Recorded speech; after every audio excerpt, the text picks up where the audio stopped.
Hello everyone, and welcome to our presentation on Special Formats Collection Management. My name is Stephen Hanger, and my teammate Tracy Michelle Engel and I would like to take you on a tour through 20th century nature photography, the subject of our collection. Tracy and I chose this subject because nature photography is near and dear to our hearts. Though in reviewing some of Tracy's work, I can tell you she is a much better photographer than I am. Tracy and I chose the process of selecting and ordering 60 photographs from photographers Ansel Adams, Eliot Porter, Robert Adams, and Paul Strand, who are considered pioneers in their craft.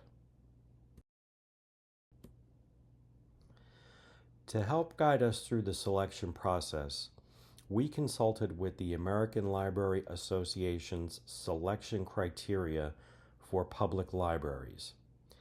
These criteria ask the following questions of a collection manager and to make up the agenda for our presentation. Number 1, how is our subject relevant to the needs of the community? Number 2, how is our subject suitable for our audience?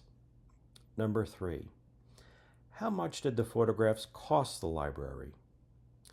And number 4, what is the historical importance of the photographs? To summarize these points, we would like to inspire our patrons using the most spectacular photographs we have ever seen to get outside now that spring is upon us and take pictures. We would also like to give you some examples of the artist's work and tell you what makes them unique. On this slide, you'll see from left to right the photographers Robert Adams, Ansel Adams, Eliot Porter, and Paul Strand. We will also give you our idea of how the photographs should be arranged. We will show you how to care for the prints, how to handle and preserve them after they are taken off exhibit, and lastly, list the references used during this project.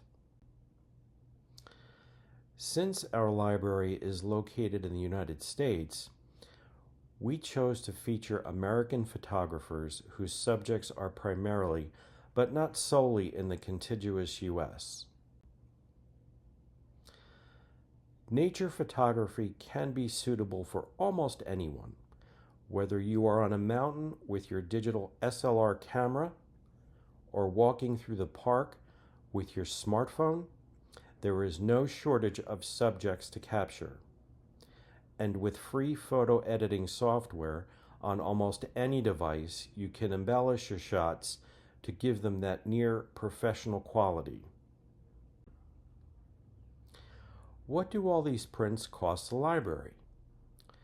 We were able to find the estimated auction price for 10 of Ansel Adams' vintage prints and 1 of Eliot Porter's from Sotheby's and Christie's, and they totaled $250,000. This accounts only for 11 of the 60 prints in our collection.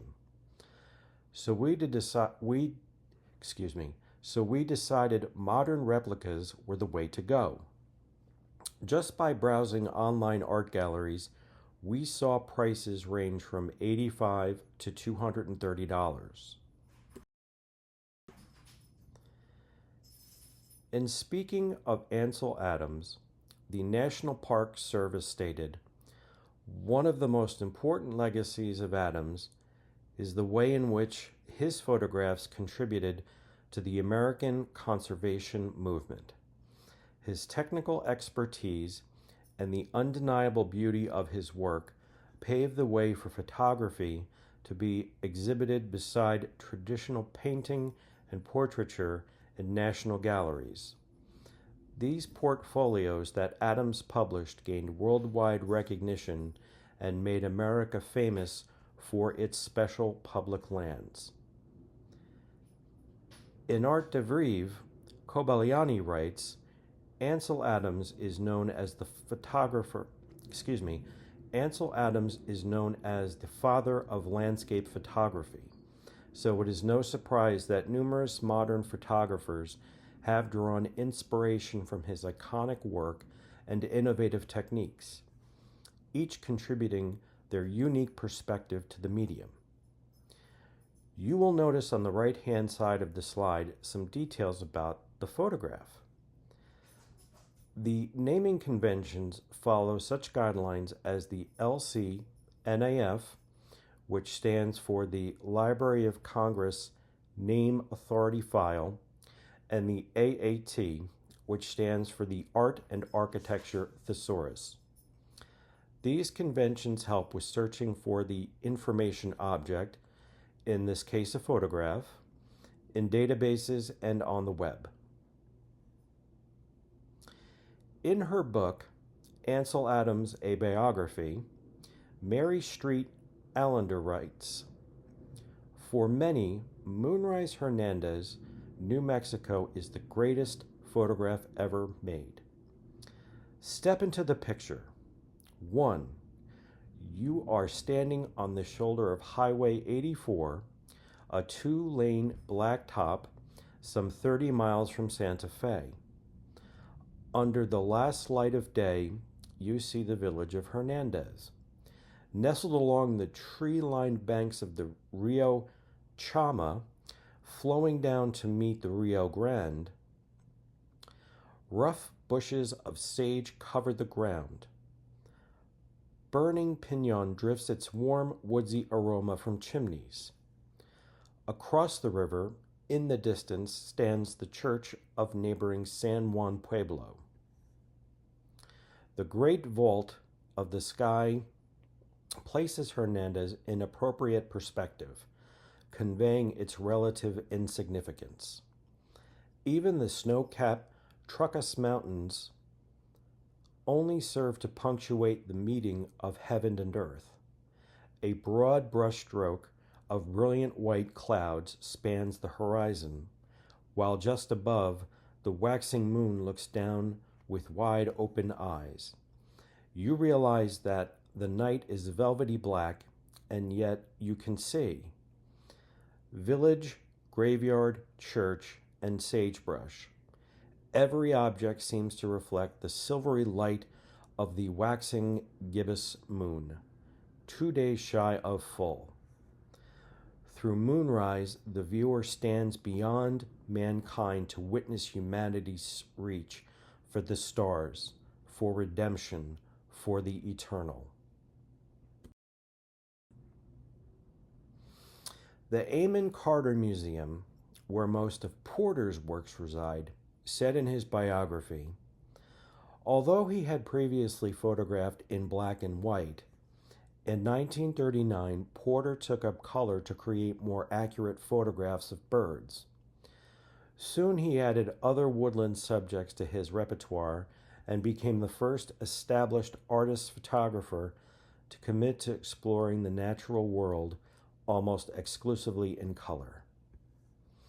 In Earth magazine, Brown writes, Eliot Porter was undoubtedly a central figure in the rise of color photography, but his work within the conservation space was equally influential. While Porter and Adams were contemporaries, born a year apart, their styles are quite different. Adams photographed enormous landscapes in black and white. Porter photographed more intimate scenes in color. In the foreword to James Glick's book, Nature's Chaos, Porter writes, "To most people, I am sure the beauty of nature means such features as the flowers of spring, autumn foliage, mountain landscapes, and other similar aspects. That they are beautiful is indisputable, yet they are not all that is beautiful about nature. They are the peaks and summits of nature's greatest displays, but underlying and supporting these brilliant displays are slow, quiet processes that pass almost unnoticed from season to season. Unnoticed, that is, by those who think that the beauty in nature is all in its gaudy displays. Yet how much of is missed if we have eyes only for the bright colors? Nature should be viewed without distinction. All her beauty possesses and evolutions are beautiful or ugly to the unbiased and undiscriminating observer. She makes no choice herself. Everything that happens has equal significance. Withering follows blooming, death follows growth, decay follows death, and life follows decay in a wonderful, complicated, endless web, the surface beauties of which are manifest to a point of view unattached to vulgar, restricting concepts of what constitutes beauty. Paul Strand, born in 1890, began photographing in the 1910s. Much of his work is located in museums across the United States, including the Getty Museum.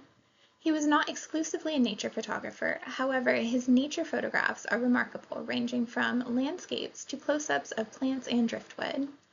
This photograph is titled Garden Iris, Maine, and it was taken in 1928 while he was visiting Georgetown Island, Maine. The Getty Museum quotes from Leiden's Paul Strand in Focus, photographs from the J. Paul Getty Museum 2005, which states that Paul Strand approached these organic forms much in the same way he had treated the Cubist-inspired still lifes or machine-age subjects. He did this by taking close-up views with minimum depth of field. This is a different approach than he used for his landscape photos, of course. Those feel much more expansive. Robert Adams is the youngest of our four photographers. He was born in 1937 and began working as a photographer and writer in 1967. He is known for photographing the American West. Many of his photographs are held in museums, including the National Gallery of Art and the Museum of Modern Art. In a video interview hosted by PBS's Art 21 on YouTube, Adams describes the importance of light as a metaphor, a symbol and expression of truth. He says that light is at the center of why one makes pictures and how one makes them. Much of his work feels almost ethereal with brightness, while some of it is bathed in heavy shadow. One element that sets him apart from our other three photographers is his inclusion of human elements in his nature photography. Even when his focus is on nature, he does not shy away from nearby humanity. In photos where humanity cannot be seen, with signs or graffiti or parts of roadways, he often references it in the photograph's title by mentioning nearby towns or that the location is about to be demolished. This photograph is titled A Farm Pond About to be Destroyed by Earth-Moving Machinery, the North Edge of Denver, Colorado, 1973, printed 1981. This collection of photographs will be organized by photographer, date taken, location, and subject. With the collection organized in this way, the viewer becomes familiar with each photographer's evolution in their approach to subject matter, style, composition, and light. This photograph collection is intended to be displayed temporarily, but we could display it again, either in part or in whole, for future presentations or events, and we might organize the photos differently for different events. For example, if someone gives a presentation or workshop about photographing landscapes, we could show all four photographers' landscapes side by side to provide comparisons. Photographs can be hung on the wall, displayed upright on tables, or laid flat for close observation. The way they are displayed will be dependent on the nature of the space we have available. We must also be sure to display the correct information beside every photograph. Some museums have specific requirements for displaying information beside their photographs. The Getty Museum requires full identification of the material, including credit line and any copyright notice. The following slides showcase our collection.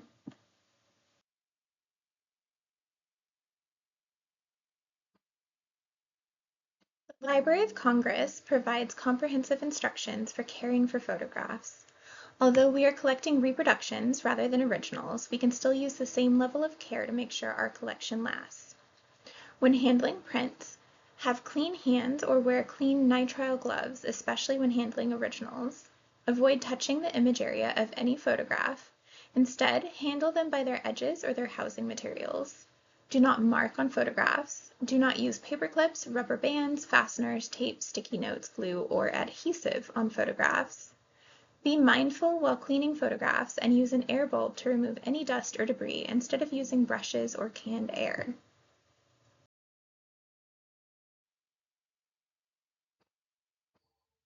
The Library of Congress advises that storing photographs correctly is the most important preservation method for them.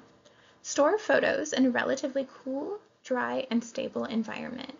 This means 30 to 50% relative humidity and 70 degrees Fahrenheit or below. 40 degrees Fahrenheit or below is best for color photographs and film negatives. Humidity is the most important factor in preserving prints, but temperature is very important for color photographs and film negatives. Do not store photos anywhere with risks of condensation, water leaks, or environmental fluctuation. This includes in attics or basements, near vents, fireplaces or radiators, and along exterior walls. Limit light exposure. Minimize exposure to atmospheric pollutants. Store photographs in photo-safe boxes, either vertically or horizontally. Vertical is best for glass materials, but horizontal is good for prints on brittle mounts and oversized photos. Keep negatives separate from print materials because some negatives can produce harmful gases as they age. The Library of Congress states that photos should be housed within protective primary enclosures, such as folders or sleeves, to protect them from dust, light, and handling. Paper enclosures must be photo-safe and free of colorants that bleed. If photographs are stored in paper sleeves, they will need to be taken out to be seen.